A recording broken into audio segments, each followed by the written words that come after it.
versículo 1 ao versículo 7. Diz assim a palavra do nosso Deus. Depois da morte de Josué, os filhos de Israel consultaram o Senhor, dizendo: quem dentre nós primeiro subirá aos cananeus para pelejar contra eles? Respondeu o Senhor: Judá subirá. Eis que nas suas mãos entreguei a terra. Disse, pois, Judá a Simeão, seu irmão: sobe comigo a herança que me caiu por sorte, e pelejemos contra os cananeus. E também eu subirei contigo a tua, que te caiu por sorte. E Simeão partiu com ele. Subiu Judá, e o Senhor lhe entregou nas mãos os cananeus e os ferezeus, e feriram deles em Bezeque 10.000 homens. Em Bezeque encontraram Adoni-Bezeque e pelejaram contra ele, e feriram aos cananeus e aos ferezeus. Adoni-Bezeque, porém, fugiu, mas o perseguiram, e prendendo-o, lhe cortaram os polegares das mãos e dos pés. Então disse Adoni-Bezeque: 70 reis, a quem haviam sido cortados os polegares das mãos e dos pés, apanhavam migalhas debaixo da minha mesa. Assim como eu fiz, assim Deus me pagou. E o levaram a Jerusalém e morreu ali. Meus irmãos, como vocês perceberam no começo da leitura, o povo de Deus começa bem no livro dos Juízes. Eu acabei de falar que livro de Juízes, o tempo dos juízes, é um tempo muito complicado. É um tempo de muita desobediência. É um tempo de muita rebelião do povo de Deus contra Deus. A despeito daquilo que foi falado aqui na oração do diácono Gabriel, Deus nunca nos deu motivo de desconfiarmos dele. Mas mesmo assim, o povo de Deus em várias ocasiões, em especial na ocasião dos juízes, se rebelou contra Deus, desobedeceu a Deus, Deus disciplinou o seu povo, castigou o seu povo clamava contra Deus, Deus mandava o juiz, e durante algum tempo a terra ficava em paz, até que o povo de Deus voltava a pecar, e assim por diante. Mas, você olhando esse texto, você vai perceber que o versículo 1 vai mostrar que o povo de Deus começou bem. Ou seja, o povo de Deus, aqui a tribo de Judá, começou consultando o Senhor. E, meus irmãos, como seria bom, como seria abençoador para o povo de Deus, se todos nós, indistintamente, consultássemos Deus para as mínimas coisas que nós fôssemos fazer. Imagina nós não fazendo nada neste mundo, por mais simples que fosse, sem consultar a vontade de Deus. Judá consultou. E sabe o que aconteceu? Deus respondeu. O Senhor respondeu à consulta que Judá fez. Meus irmãos, na última semana, um acontecimento que se deu dentro de um avião que ia do Rio de Janeiro para Belo Horizonte tomou conta dos noticiários da internet e da TV. Trata-se de uma mãe que, querendo fazer a vontade de um dos seus filhinhos, praticamente exigiu que uma mulher que se encontrava sentada próximo a uma das janelas trocasse de lugar com a criança, pois o pequeno queria a todo custo o lugar da mulher que havia pago mais caro para ter o direito de escolher o seu lugar no avião. Eu não sei se você tem essa informação, mas já há algum tempo, para que você escolha os melhores lugares num avião, você precisa pagar com antecedência e pagar bem mais caro. E é bem provável que você conheça essa história, que aconteceu no último dia 4. Essa mulher pagou mais caro por sua passagem para ela escolher, para poder ter o direito de escolher em qual lugar, ou seja, qual assento ela iria se assentar. Meus irmãos, alguém se deu ao trabalho de gravar o vídeo e outra pessoa se deu ao trabalho de postá-lo, causando grande repercussão negativa, principalmente, é claro, para a mãe, que não queria desagradar o seu filhinho, razão pelo qual eu estou falando sobre esse assunto neste momento. Que vergonha, irmãos! Que vexame! Eu fico pensando aqui naquela expressão vergonha alheia. Por muito tempo, irmãos, ou por algum tempo, pessoas acharam que foi a própria mãe que havia filmado e postado o vídeo. Aí depois apareceu uma mulher, diz que envergonhada, arrependida, dizendo, olha, foi eu que fiz isso. Mas isso não tira a responsabilidade ou a irresponsabilidade daquela mãe que queria colocar aquela mulher que estava sentando na janela numa situação difícil, e aquela mulher, irmãos, guardando ali uma paciência, ali um domínio próprio tão grande que muitos crentes não têm. Aquela mulher entrou positivamente para a história. Aquela mulher que para muitos seria ali esculachada, aquela mulher, ela está sendo aplaudida. E agora a mãe tem que contar a versão dela, e acredite quem quiser. Meus irmãos, essa história nos faz lembrar diversas máximas acerca da seriedade da vida. Como, por exemplo, para toda ação há uma reação. Falamos isso pela manhã. Quem semeia vento, colhe tempestade. E aquilo que o homem semear, isso também ele vai ceifar, ele vai colher. É isso. Ou seja, o que você faz tem consequências. E há um ditado que diz o seguinte, que você é senhor das suas ações, mas você é escravo das consequências das suas ações. Então você precisa estar preparado para o resultado daquilo que você faz ou deixa de fazer. Pois bem, estamos diante de um texto bíblico que trata seriamente desse assunto. Ele narra a reação do povo de Israel logo após a morte de Josué, o grande líder e fiel servo de Deus. Josué, sucessor de Moisés. Quando Moisés morreu, Josué assumiu o seu posto. E agora, irmãos, o povo de Israel não tem nem Moisés, nem Josué. E a questão é, como é que eles vão fazer a partir deste momento? Então eu quero, irmãos, falar com vocês sobre a prática do discernimento da vontade de Deus. Por quê? Porque muitos de nós, especialmente porque nós somos estudiosos da palavra de Deus, não somente estudantes, mas estudiosos, eu quero acreditar, da palavra de Deus, nós sabemos boa parte daquilo que Deus requer de nós. Mas existem algumas situações que não é tão simples assim. Que não é tão simples. Que mesmo que se Deus desenhasse, e eu creio que se ele desenhasse, ele seria um perfeito desenhista, não seria tão tranquilo. E é por isso que a gente fala de discernimento. Você só discerne, você só tem que discernir quando existe duas ou mais opções para você fazer a sua escolha. Então, quero falar sobre a prática do discernimento da vontade de Deus, baseado neste texto que a gente acabou de ler, Juízes 1, de 1 a 7.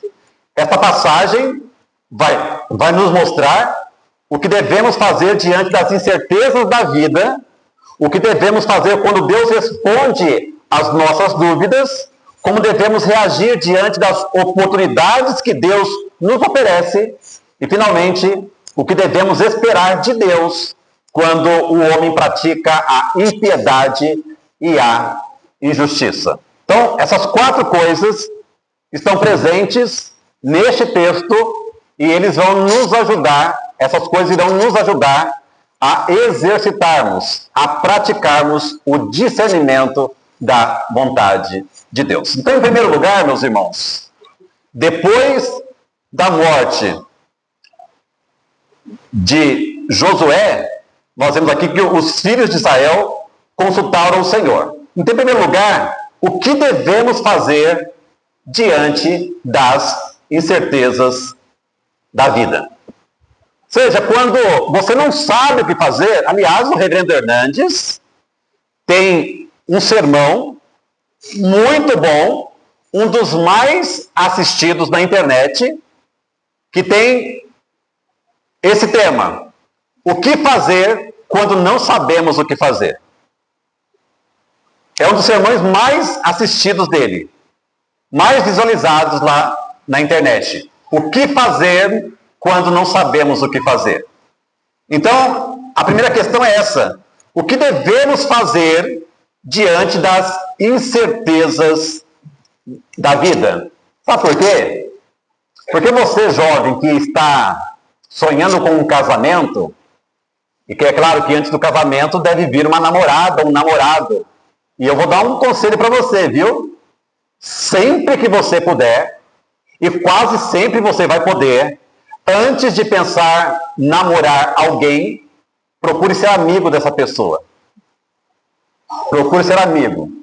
Ou seja, vai lá, faça uma grande amizade. Por quê? Porque eu acredito, irmãos, diferente de alguns pastores, de alguns crentes, eu acredito que existe sim amizade sincera entre um rapaz e uma moça. Eu estou falando isso não por causa somente do meu exemplo, mas eu entendo que ainda hoje existe sim amizade sincera entre um rapaz e uma moça, especialmente um rapaz crente e uma moça crente. Eu fui muito amigo da minha esposa, mas eu também fui muito amigo de uma outra moça aqui da igreja, que na época era moça, depois a gente foi envelhecendo juntos. E nessa amizade, eu abençoei a vida dela, ela abençoou a minha vida, eu e a Érica, depois que começamos a namorar, fomos abençoados por ela, e infelizmente no mês de julho ela faleceu. Eu me refiro à nossa irmã Heroildes. A despeito dela ser um pouco mais velha do que eu, alguns anos mais velha do que eu nutri uma grande amizade com ela. Todas as segundas-feiras, praticamente, quando eu ia para o seminário, eu ia na segunda e voltava na sexta à noite ou no sábado de manhã, eu passava na casa dela, eu sentava numa ponta da mesa, ela sentava na outra ponta da mesa, nós tomávamos café e conversávamos por 2 ou 3 horas, praticamente todas as segundas-feiras. Uma grande amizade. Então, você que é jovem, ou você que não é tão jovem, mas está procurando um casamento, entenda que antes você precisa ter uma namorada ou um namorado. Mas eu digo para você, te aconselho, procure ter uma amizade com essa pessoa. De repente, dessa amizade surgir um grande amor, olha, esse casamento será maravilhoso. Pode ter certeza disso. Então, depois da morte de Josué, o versículo 1 diz: depois da morte de Josué, os filhos de Israel consultaram o Senhor, dizendo: quem dentre nós primeiro subirá aos cananeus para pelejar contra eles? Irmãos, antes da morte de Josué, houve ali o sorteio das terras, da terra prometida para cada uma das 12 tribos. Então é sobre isso que está sendo tratado aqui agora. Nós temos aqui nesse texto Judá e temos aqui também Simeão. Tá? Nós temos aqui essas duas tribos que estão neste texto, e cada uma dessas tribos aqui, junto com as outras duas, receberam terras, só que tinham inimigos dessas terras. E para eles morarem nessas terras, eles teriam que vencer esses inimigos, expulsarem totalmente esses inimigos, para poder, a partir daí, morar nesse lugar. Então o texto diz aqui no versículo 1, depois da morte de Josué, os filhos de Israel consultaram o Senhor, dizendo: quem dentre nós primeiro subirá aos cananeus para pelejar contra eles? Então a primeira pergunta que nós fazemos esta noite sobre esse tema, a prática do discernimento da vontade de Deus, é essa: o que devemos fazer diante das incertezas da vida? Ou seja, o que devemos fazer, plagiando o reverendo Hernandes, né? O que devemos fazer quando não sabemos o que fazer? 2 grandes líderes do povo de Israel já haviam morrido: Moisés e Josué. O primeiro havia conduzido o povo desde o Egito até as portas da terra prometida. Já desse a gente comentou, né, que o que Moisés fez se compara mais ou menos ao que eu vou dizer agora. Moisés é aquele craque, aquele homem bom de bola, que pegou a bola numa área, foi driblando, chegou ali quando ele tinha tudo para poder fazer o gol, Deus apita e fala, para por aí. Moisés olhou e como disse, oi Senhor, para por aí porque quem vai fazer o gol não vai ser você. Você já fez demais. Para por aí, porque quem vai colocar a bola para dentro da rede vai ser uma outra pessoa. Imagina, irmãos, o sentimento de Moisés. Pegou uma parte dificílima, 40 anos no deserto, com um povo difícil. Na hora de que ele vai ali colocar cereja no bolo, Deus fala, você pecou contra mim. Não é você que vai entrar na terra prometida, vai ser uma outra pessoa. Uma outra pessoa. O segundo, ou seja, agora Josué liderou a entrada do povo na terra prometida, conquistou vários povos, mas ainda muitos outros povos deveriam ser conquistados. Devemos lembrar que sempre coube primeiro a Moisés e depois a Josué o consultar ao Senhor. Mas agora, ambos estavam mortos. O que fazer, portanto, agora, sem nenhum dos dois grandes servos e amigos de Deus? O que vamos fazer? O que eles tiveram que fazer é o mesmo que nós temos que fazer hoje. Meus irmãos, sobre isso é interessante, viu? Uma coisa que eu vou falar aqui, porque não há problema nenhum de você pedir para alguém orar por você. Não há problema nenhum. Meu irmão, você pode orar por mim? Eu estou com um problema assim, assim, assado. Você pode orar por mim? Minha irmã, você pode orar por mim? Eu estou com um problema, você pode orar por mim? Não há problema nenhum. Mas desde que, antes de você pedir para alguém orar por você, que você próprio ore. E ore várias vezes. E ore junto com esse irmão ou com essa irmã. É muito importante isso. Então, o que você tem que fazer diante das incertezas da vida é fazer o que foi feito aqui. Antes quem fazia era Moisés, depois Josué. Só que agora nem Moisés e Josué estão mais presentes, porque eles morreram, estão com Cristo, estão com Deus. Então, quem tem que fazer isso a partir de agora? O próprio povo. O próprio crente. O próprio servo de Deus. Deve consultar o povo. E como é que foi a consulta? Deus, quem dentre nós, quem dentre esse povo enorme aqui, primeiro subirá aos cananeus para pelejar contra eles? Quem? Quem? Então a primeira coisa que você tem que fazer diante das incertezas da vida é o quê? É consultar o Senhor. É conversar com Deus. É se aproximar de Deus, é ter intimidade com Deus, é ouvir a voz de Deus. É isso. Simples assim, não é? É. Mas muitos crentes têm dificuldade de fazer o simples. O simples. A lição de casa, ou seja, o beabá. A lição mais simples tem crentes que têm dificuldade de fazer. Espero que não seja o seu caso. Então, o que devemos fazer diante das incertezas da vida? Consultar o Senhor. Segundo lugar, o que devemos fazer quando Deus responde às nossas incertezas? Então, em primeiro lugar, nós consultamos a Deus. E aí Deus pega de uma forma maravilhosa, Ele responde às nossas incertezas. E o que nós devemos fazer a partir de aí? Uma vez que Ele nos respondeu. Olha o versículo de número 2. Versículo de número 2 diz assim: respondeu o Senhor, Judá subirá. Eis que nas suas mãos entreguei a terra. Ah, meus irmãos, olha que resposta clara.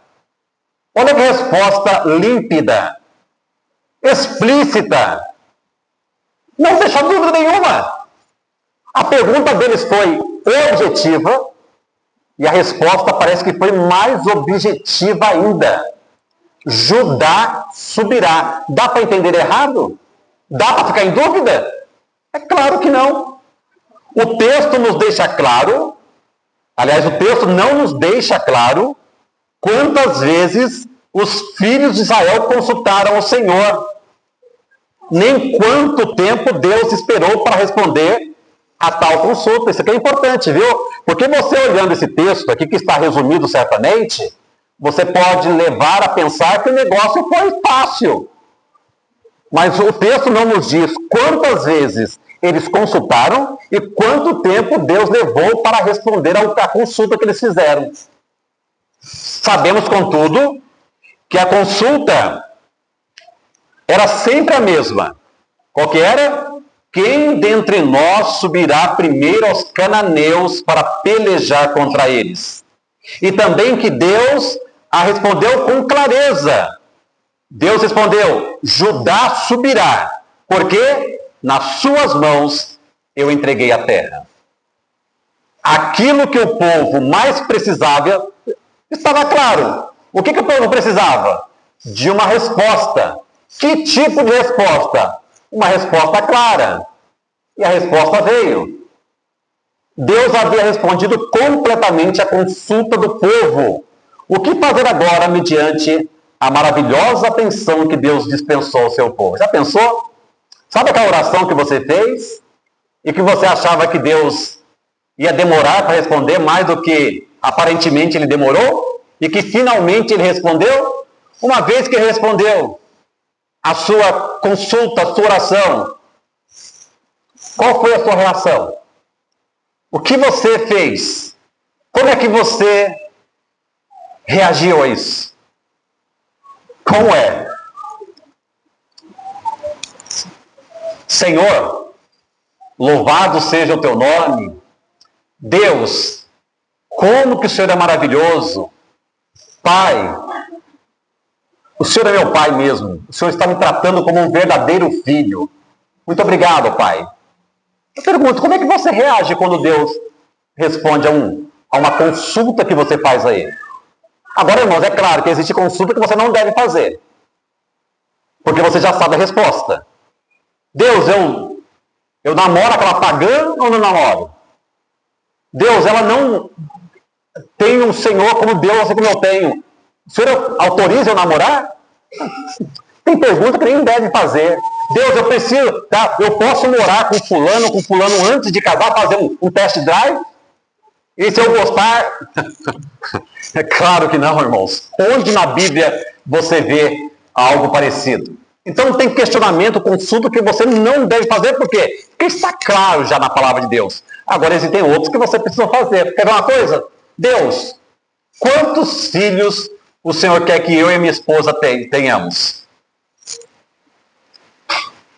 Aí como é que Deus vai responder? Com o passar do tempo. Com o passar do tempo. Vai chegar um momento em que você e a sua esposa vão perceber que fechou a madre. Não é aí que dizem por aí? Não é isso que dizem por aí? Deus abre a madre e é ele que fecha a madre. Ou seja, se eu tiver 15 filhos, a culpa não é minha, é com Deus. É mais ou menos isso. Algumas pessoas dizem mesmo. Algumas pessoas falam assim, olha, eu não queria, mas Deus mandou. É fácil, né? Aliás, esse tipo de colocação é desde o Éden, né? Ó Senhor, a mulher que tu me deste, ó Senhor, foi a serpente que me enganou. Só que a serpente não tinha onde colocar a culpa e Deus pega lá e decreta o juízo, como nós vimos hoje pela manhã. Meus irmãos, então, aquilo que o povo mais queria estava claro, Deus respondeu.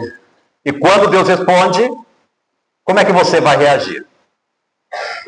Terceiro lugar, como devemos reagir diante das oportunidades que Deus nos oferece? E olha que a vida nos oferece várias oportunidades. Quer ver? Deus hoje ofereceu para nós, para muitos de nós, talvez a maioria ou a totalidade, a oportunidade de vir 2 vezes a esta igreja. Pela manhã e pela noite. A maioria disse, Deus, muito obrigado, eu vou dizer sim, eu vou abraçar essa oportunidade, eu vou de manhã e à noite à igreja. Para outros, Deus deu a mesma oportunidade e as pessoas preferiram fazer outras coisas. Aí é com cada um. Aí é com cada um. Mas Deus nos dá oportunidades e nós precisamos discernir qual é a vontade de Deus e reagir corretamente a essa vontade do Senhor. Versículos 3 a 5, acompanhem comigo. Disse, pois, Judá a Simeão. Eu falei Simão em algum momento aí? Se eu falei Simão, é Simeão, tá? Tá bom. Disse, pois, Judá a Simeão, seu irmão, sobe comigo a herança que me caiu por sorte, e pelejemos contra os cananeus. E também eu subirei contigo a tua, que te caiu por sorte. E Simeão partiu com ele. Subiu Judá, e o Senhor lhe entregou nas mãos os cananeus e os ferezeus, e feriram deles em Bezeque 10.000 homens. Em Bezeque encontraram Adoni Bezeque e pelejaram contra ele, e feriram aos cananeus e aos ferezeus. Então, qual é a pergunta que a gente vai responder agora?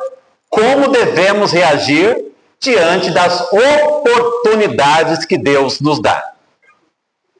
Judá resolveu compartilhar com seu irmão Simeão a bênção que Deus lhe havia concedido. Mas não podemos nos esquecer de que toda bênção vem acompanhada de responsabilidade. E qual era a responsabilidade da tribo de Judá em especial? A responsabilidade estava em fazerem o serviço bem feito.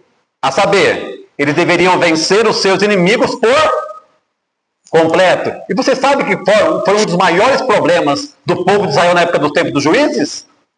É que eles pouparam algumas pessoas. É que eles deixaram uma parte do povo. E sabe o que acontecia? Os filhos dessas famílias se casavam com mulheres e com rapazes desses povos. Havia aquela mistura, jugo desigual, havia idolatria, e o problema crescia cada vez mais. Coisa séria, irmãos. Com todo esse exemplo, os filhos de crentes têm cometido esse erro até hoje. Até hoje têm cometido esse erro. Então, está claro, o que Judá deveria fazer? Judá deveria vencer os seus inimigos por completo, não deixar ninguém vivo. Essa era a ordem clara de Deus. Só que Judá havia chamado seu irmão, Simeão, para poder subir junto com ele, porque quando chegasse a vez de Simeão, Judá iria ajudar. Aí eu pergunto para vocês, você tem compartilhado as bênçãos que Deus tem te dado com o seu irmão? Aquilo que foi falado ontem na casa do presbítero Dejair, acho que foi o Augusto que falou, dizendo que foi o reverendo Daniel Piva que contou essa história uma vez. Acho que foi isso mesmo, falando sobre a poupança, né? Alguém contou sobre poupança ali, que os puritanos, eles tinham duas poupanças mesmo financeiras. Uma para as suas emergências e outra para poder abençoar a vida de um irmão que estivesse precisando. Olha que coisa impressionante. Se nós tivéssemos começado isso no começo da nossa vida financeira, familiar, hoje estaríamos habituados. E já teríamos abençoado várias pessoas e estaríamos abençoando mais pessoas ainda. Então, a coisa importante, meus irmãos, é isso. Quando Deus te abençoar, compartilhe as bênçãos de Deus com o seu irmão. Não só as derrotas, não só as dificuldades, não só os problemas. Tá? Ou seja, quando você pede oração na igreja porque você está desempregado e a igreja ora por você, por favor, quando você arrumar emprego, fala para a igreja, irmãos, agradeçam a Deus comigo porque Deus preparou um emprego para mim. Por quê? Porque muitas vezes a gente só fica sabendo que a pessoa arrumou emprego e outros. Na hora que estava desempregada, toda a igreja orava. E tem que orar mesmo. Mas agora que a pessoa conseguiu um emprego, demoramos a ficar sabendo. Tá certo? E outras bênçãos mais. Irmãos, de quarto e último lugar.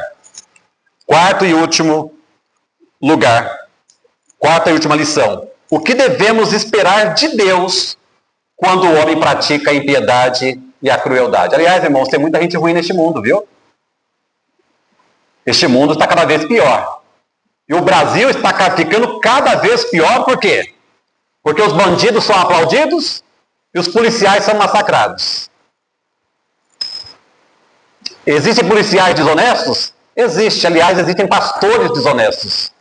existem advogados desonestos, existem médicos desonestos e, pode parecer que não, mas existem juízes desonestos.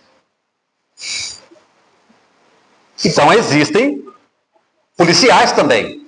Mas isso não nos dá o direito, não dá o direito a ninguém de exaltar o bandido e de massacrar o policial.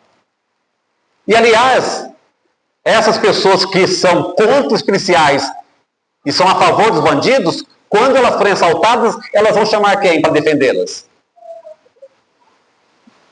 É claro que ela vai chamar os policiais. Elas vão ligar 190. É isso que elas vão fazer. Mas este mundo está cada vez pior. Aliás, as saidinhas estão aí. Estão aí. Muito complicado. Nossa irmã Maria do Céu presenciou, ou quase presenciou, não sei a história direito, um assalto aqui na sexta-feira. Na sexta? Acho que foi na sexta-feira aqui no Jardim das Oliveiras, ou aqui perto da empresa onde o Gabriel trabalhava e a Ciara também. Assalto não, é para assalto, parece que o bandido acabou sendo morto depois. Isso pode ficar cada vez mais comum, infelizmente. Então a pergunta é, o que devemos esperar quando o homem pratica a impiedade? E para terminar, irmãos, versos 6 e 7. Nós vemos assim: Adoni-Bezeque, porém, fugiu, mas o perseguiram e, prendendo, lhe cortaram os polegares das mãos e dos pés. E olha que interessante o que ele vai confessar aqui. Esse rei de Canaã, dos cananeus, ele agora foi preso, cortaram os polegares dele, e olha a confissão que esse rei perverso vai fazer.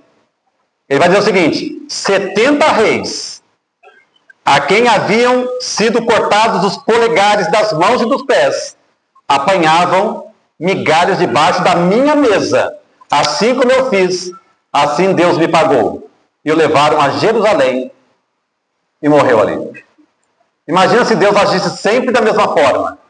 Olho por olho, dente por dente, dedos por dedos. Imagine. Era assim na época. E ele reconhece, ó, Deus está me dando a paga daquilo que eu fiz a 70 reis. Eu fiz exatamente isso que vocês fizeram comigo, com 70 reis, que comiam migalhas debaixo da minha mesa, e eu me divertia com eles. Agora estou fazendo com Adoni-Bezeque. Irmãos, eu quero terminar dizendo que é importante percebermos que o próprio Adoni-Bezeque, rei de Canaã, reconhece ter agido com impiedade e crueldade, e compreende sem nenhuma dificuldade que ele merecia ter sido tratado por Deus da mesma forma. Durante muitos anos, era exatamente esse o método usado pela maioria dos povos espalhados pelo mundo. A sociedade nessa época, irmãos, meus irmãos, era mais justa, piedosa e mesmo de modo inconsciente, era uma sociedade que temia a Deus. Muito diferente da sociedade que nós vivemos. Levítico 24:19 diz assim: se alguém causar defeito em seu próximo, como ele fez, assim lhe será feito. 1 Samuel 15:33. Disse, porém, Samuel: assim como a tua espada desfilhou mulheres, assim desfilhada ficará tua mãe entre as mulheres. E Samuel despedaçou a Agag perante o Senhor em Gilgal. Por que Samuel teve que fazer isso? Porque Saul não fez o trabalho completo. Ele deveria destruir os amalequitas por completo, inclusive os animais e o rei dos amalequitas, que é Agag. Ele não fez e Samuel teve que fazer então o serviço que Saul não fez. E Saul foi rejeitado e perdeu o reino, e Davi passou algum tempo depois a ser o novo rei de Israel. Meus irmãos, aprenda a discernir a vontade de Deus. É fácil? Não. Mas quanto antes você começar a praticar, antes você vai estar fazendo isso com mais naturalidade, com mais facilidade. Ser servo de Deus não é fácil. Ser um crente fiel não é fácil. Mas também não é impossível. E além de não ser impossível, é maravilhoso. É maravilhoso quando você percebe que Deus está abençoando a sua vida porque você é alguém que tem prazer na lei do Senhor, e na lei do Senhor você medita de dia e de noite. Que Deus te abençoe. Meus irmãos,